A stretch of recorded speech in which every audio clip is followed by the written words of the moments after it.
My wife told me, "Your happiness isn't my responsibility." 3 months later, she learned what that really meant. Hello, Reddit I plus here. I never thought a single sentence could end a marriage, not an affair, not a screaming match, not some huge betrayal, just one sentence. Your happiness isn't my responsibility. The crazy part is that when my wife said it, she looked proud of herself, like she'd just delivered some profound wisdom that was supposed to shut me up forever. Instead, it changed everything. I'm 38 years old. My wife, Sabrina, is 36. We've been married for 8 years and together for nearly 11. From the outside, we looked solid. Nice house, no debt, 2 decent careers, annual vacations, the kind of couple people assumed would be together forever. But behind closed doors, things had been dying for years, slowly, quietly, painfully. At first, it was little things. She stopped asking about my day, stopped laughing at my jokes, stopped reaching for my hand. Date nights became too exhausting. Conversations became one-word answers. Physical intimacy became so rare, I could practically mark it on a calendar. Every time I brought it up, there was a reason. Work stress, headaches, being tired, being overwhelmed. The dog, the weather, Mercury being in retrograde. There was always something. Meanwhile, I kept trying. I planned trips, bought flowers, cooked dinners, left notes in her lunch bag, scheduled couples counseling, read relationship books, listened to podcasts, anything to save what felt like a marriage slipping through my fingers. Nothing worked. Because eventually I realized I was the only one trying. The breaking point happened on an ordinary Tuesday night. I came home after a brutal 10-hour shift. My manager had spent the entire day breathing down my neck. A project I'd worked on for weeks had fallen apart.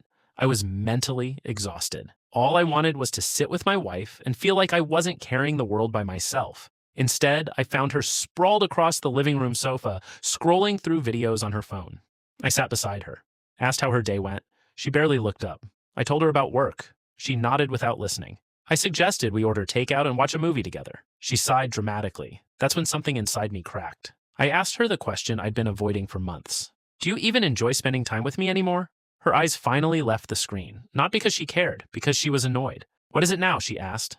I told her the truth, that I felt lonely, that I felt invisible, that I felt like we were becoming roommates who shared a mortgage. I said I missed feeling connected to my own wife. Then she rolled her eyes. Actually rolled her eyes. And said the sentence I'll never forget. Your happiness isn't my responsibility. I just stared at her, waiting for the punchline. There wasn't one. She kept talking. Said she wasn't responsible for entertaining me, said I depended too much on her emotionally, said adults were responsible for their own happiness. Then she finished with, maybe stop expecting me to fulfill all your needs. And there it was, the moment I stopped fighting for our marriage. Because suddenly, everything became clear. This wasn't about emotional dependence. This wasn't about unrealistic expectations. I wasn't asking for a servant. I was asking for a partner, and she had just informed me she wasn't interested in being one. Oddly enough, I didn't get angry. I got calm, very calm. I nodded, smiled, and said, "You're right." The relief on her face was immediate. She thought she'd won. She thought I'd finally accepted my place. What she didn't realize was that I had accepted something else entirely. I had accepted her rules, and from that day forward, I lived by them. Exactly. The next morning, she woke up expecting her usual coffee. For 8 years, I'd brought it upstairs every single morning, rain or shine. Good mood or bad mood, didn't matter. This time, nothing. She came downstairs confused. "Did you forget my coffee?" I took a sip from my mug. "No," she frowned. "Then where is it?"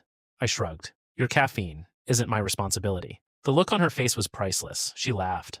Thought I was joking. I wasn't. Over the next few weeks, every extra thing I used to do disappeared, completely. Her laundry? Not my responsibility. Her dry cleaning? Not my responsibility. Picking up her favorite snacks? Not my responsibility. Filling her gas tank? Not my responsibility. Remembering birthdays on her side of the family? Not my responsibility. The best part? I never argued, never yelled, never fought. I simply mirrored her philosophy, word for word. At first she called me petty, then immature, then passive-aggressive. I agreed with everything, but I didn't change. Because according to her, nobody was obligated to meet anyone else's needs, right? Then came the real test. One Saturday morning, her car wouldn't start. She needed to be across town for an important meeting. I was already dressed and heading out. "Can you drive me?" she asked. I looked at her, then looked at my watch, then smiled. "I'd rather not." Her jaw dropped. "What do you mean, you'd rather not?" I shrugged. "I'm responsible for my own happiness. Remember?" For the first time, I saw panic flicker across her face. Not anger, panic. Because she was beginning to realize something. The little things she took for granted weren't automatic. They weren't obligations, they were acts of love. And she'd spent years treating them like entitlements. The next few months were brutal. Not because I was cruel, because I stopped compensating for her lack of effort. Without me carrying the relationship, there wasn't much relationship left. Counseling was suggested. I agreed. She refused. Then she suggested counseling. I declined. Funny how timing works. Eventually, she sat me down one evening. Actually sat down, actually looked at me, actually wanted to talk for the first time in years. She apologized, said she'd been selfish, said she hadn't realized how much I did, said she wanted things to go back to normal. I listened quietly. Then I asked one question. Why now? She didn't answer, because we both knew the answer. She didn't miss me. She missed what I did for her. And once I understood that difference, I couldn't unsee it. 6 months later, I filed for divorce. The process was surprisingly peaceful. There was no affair, no dramatic betrayal, no explosive fight. Just years of neglect finally reaching their expiration date. The ironic part? After the papers were signed, she cried harder than I did. She said she never thought I'd actually leave. That she thought I would always be there, always forgive, always adapt, always carry the weight. Maybe she was right. For a long time I did, but eventually I learned something important. Love isn't measured by what you're willing to endure.